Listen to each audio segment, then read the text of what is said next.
Hi everybody, I hope you can see my ring light. I guess it's broken, so I needed to get a new one. It was a very inexpensive one and it lasts me for over a year, so maybe I can find where I got it because I know how it works. I like how it works, and if it's not expensive, I can buy another one every year or two or whatever it was. Anyway, these are the state of my yellow roses. Welcome to my channel. My name is Kendra, and I'm going to do some flower drawing today. I'm doing this part on Saturday so that you can see the finished product on Sunday when this video goes up. If you're brand new, welcome, and if you're not new, welcome back, friends. Okay, so I took some of the better looking petals and I laid them out onto my Keepsake tray. I have a Keepsake dehydrator. So there you can see better. It's a good bit. And now these came from the grocery store floral department, so I'm not assuming that these are organic. So you wouldn't want to make, if you did this at home with, say, your roses that you got for Valentine's Day and they came from kind of the same place, you might not want to make anything edible with it, because there are a lot of things you can make with rose petals that are edible even after they're dried. But so anyway, I'm going to use these for pretty purposes. And then in the summer, when my roses grow out front and they are organic, then I'll use it for other things. So yellow ones first. I'm going to put them on the tray. I knew I'd forget. I left one rosebud intact because I've never done this before. It's my first try. I wondered what would happen. I know I need to dry them 125 to 135 for 8 to 10 hours, supposedly. We'll see.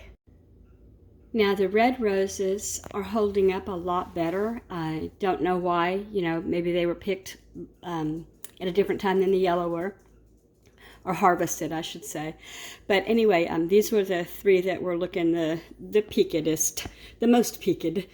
So I'm gonna take some blossoms or some petals off of these blossoms the same way and see if I can leave a rosebud as well.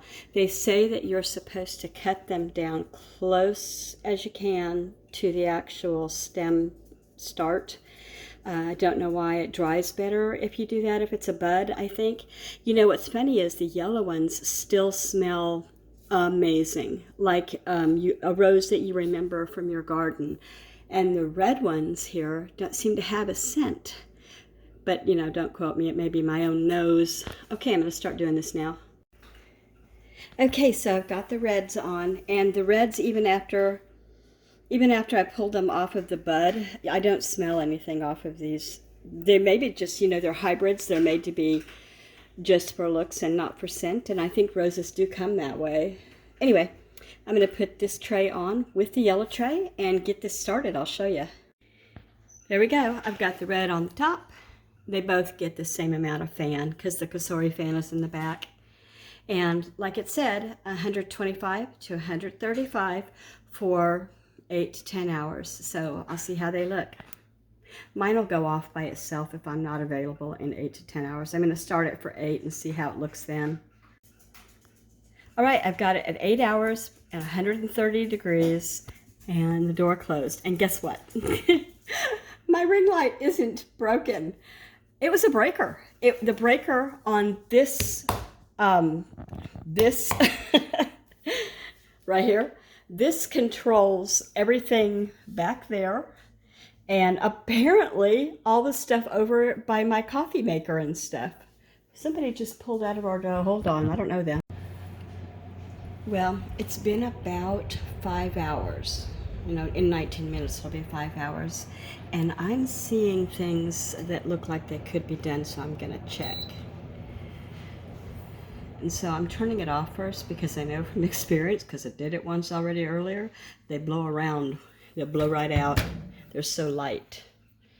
So take a yellow one and a red one. Listen to this. That's dry. Totally. And so 5 hours at 130.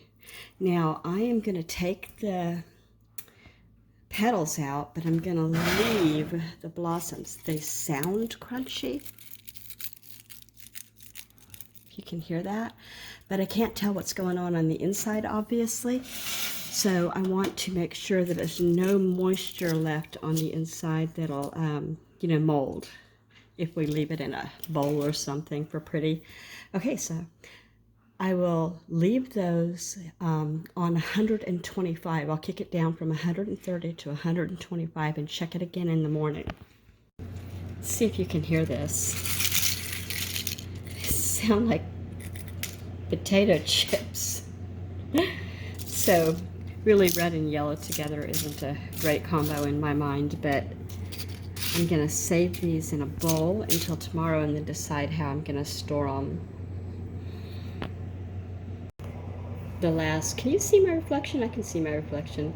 The last of the flower buds are in there. It looks like 2 red and a yellow. Well, hello there. Good morning and welcome back to my channel. Today is Sunday, so I have my rose petals finished and the rose buds, I think, finished. And so I told you last night and yesterday how I did it in the dehydrator and how long and what temperature and everything. And so this is the result. And they're still crunchy, and it didn't take long. And here's a bud. And the yellow one doesn't look so pretty. It's kind of weird looking, but that's okay. And then here's another. I'm shaking. Can you see it? I hope it's focusing. Okay, so now what do you do with these? Well, I want to see, let's take the thickest one. I'm going to go ahead and destroy it, where I wouldn't if I was going to use it for something. See if it's dry in the middle after the time that I let. No, in the very middle, it's not cracky. So I would go ahead and give the rose buds the entire 10 hours on 125, 130, probably 130. So I wouldn't use these rose buds for anything that I was going to keep for long other than just in a dish to look pretty and give some aromatherapy. Like I said, the yellow ones smell the best. They smell wonderful. They retained that. I was stunned. But the outside leaves were done. And if they set in a dish, they'll just do nothing but, become drier and drier. And some people like to do that, like set them in your bathroom or something, kind of a freshener. If you have kids, expect it'll be dug through. It won't hurt them. You can eat these. And speaking of that, you can make, and you'll have to research it for yourself, but you can make tea. Did you know that? You can make iced or hot tea out of rose. You can make jellies, which I totally want to try. You can make perfume. You can use it for crafting. I already talked about potpourri. You can use it for art. I'm not an artsy person, but if you are, you could probably already think of what you could do this for. You can even look it up on Google. You can use them for cake decorations, the rose buds, and if you use it for a cake decoration, it's not going to matter if it's a little moist on the inside. It won't matter. You're not keeping it to long enough that it'll, cause a problem with mold in the middle. You can make wreaths out of the buds, the kind of a crown wreath or for a little kid's head at a birthday party or a bridal thing or around a candle base. So let's see, what else was I going to say? Okay, so the reason I started doing this was because I love these things right here. This is not one that I made, and I would have an example of one I made, but I no longer have these little bags. I used to get them from the local health food store because they needed to be food grade, and I don't know that these are food grade. This is a Dr. Teal's brand. Let me show you what's inside. I can just tell you, it's nothing expensive. When you buy the Dr. Teal's brand from Target, actually Amazon is out right now. They don't have any. But if you buy it from Target, it's $7.99 for 3 bags. The only thing in here is the rose petals, some other flower botanicals, like, let me see if I can get one. I don't know what this is, but it's flower matter, like from a pretty flower at one time. Epsom salt and oats. It's got some fragrance in it in the way of being essential oil, I think. So here's how I'm going to do it. This is nothing in compared to what I would put in one. The important part to me is going to be the rose petals and the oats and the Epsom salt. I don't know what kind of Epsom salt was used here. That Dr. Teal's has its own brand and they're wonderful. But there's lots and lots of different ways you could do it. So here's what I have found that would be good. You could use flowers, petals, and buds, herbs. Different herbs can do different things for you, like rosemary, whatever. Essential oils. You can use oats, and I would use the old-fashioned or just rolled oats, because they haven't been stripped of anything. And this is so softening. Even just this little bit makes I use it in my pedicure bath, my little tub that you put your feet in. I do my own pedicures at home, and this is wonderful for that. It's so softening and just makes you feel like a princess or something, Princess Kendra. So Epsom salt, scented or not, and you could also use pink Himalayan salts, which I'm going to try that because I've heard wonderful health benefits from that.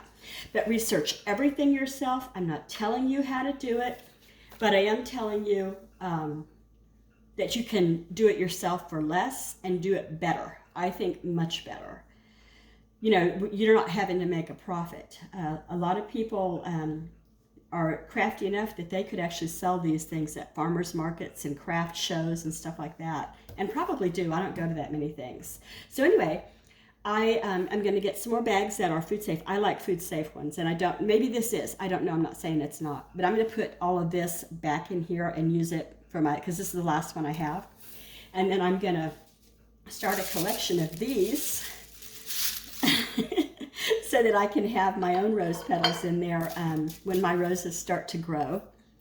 And remember what I said, you want to make sure that if you're going to use these petals for something where they're going to be stored in an airtight thing, you want to make sure that they're completely dry in the middle. And the only way you're going to know that is if you bust one open.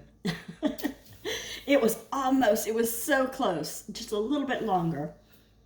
I really think if I had kept it at 130 for the whole 10 hours, it would have done this well, but I don't know what the color would have done here. I was happy with the color, especially the red. I just like the red ones. They look like velvet to me. Can you see that? They look like velvet. Okay, so, and if you want to make a whole bunch and your petals are dry and everything is dry, I would put it in a big jar, like an empty whatever jar that you have, or canning jar or whatever, and just keep it on your shelf and dump it into a sachet as if you need. The sachets that I used to buy were muslin. They weren't Muslims. They were muslin, I think it's called. Oh, mercy. Anyway, so they could be used more than once, and I'm sure often were. I used to make tub tea for postpartum mamas. Some people call them Perry tea or postpartum bath tea. So they were the special herbs that mama's little bottoms need after they pushed a baby out. A relaxing, healing kind of thing. And I used plain Epsom salts in that and no essential oil, just flat down herbs and salts. So you could do that too. I sold that for years when I was mama at home and didn't have the ability to go out and work before I started working, full time in the birth community. So anyway, enough about that, and I hope you enjoyed this, and if you do it, tell me about it. Already do you do it? Have you made these yourself, and what would you do different or the same or whatever. I hope you have a most wonderful Sunday night, and don't forget, Call the Midwife is on PBS this evening. You can get all of the very first episodes, I think, on Netflix. I might be wrong about that, but I think you can get them from the beginning. And if you've never watched one, I would totally read the books first, because the books follow the first bit of the show to the letter, except, you have the same outcomes, but there's more background on the women in the community. I'm going to quit babbling about that. Okay, take care. Bye-bye.